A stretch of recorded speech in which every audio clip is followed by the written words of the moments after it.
Қайырлы күн, құрметті менің көрермендерім. Менің арнама қош келіпсіздер. Менің арнама тіркеліп, лайк басып, комментарий қалдыруларыңызды сұраймын. Бүгін сіздермен осындай ерекше ел-жұрт бәрі баклажанды қуырып жатса, біз қайнаған суға салып істейтін ерекше салат дайындайтын боламыз. Ал оның үшін бізге керегі баклажан, сосын помидор, болгарский, қияр, сәбіз, чеснок керек болады. Ең алдыңғы жұмысымыз баклажанымызды жақсылап жуып, осындай бөлшектерге бөліп аламыз. Көлемін бұдан сәл үлкендеу қылуға да болады. Қайнағаннан кейін өз етіне ажыралып кетуі де мүмкін. Барынша қабығын ашпаңыздар.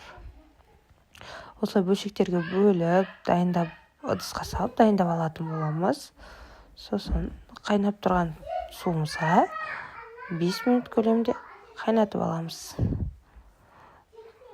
Дәмі де ерекше әдемі болады. Жасап көрулеріңізге кеңес беремін. Видеода толық қалай жасалу жолдары бәрі айтылған.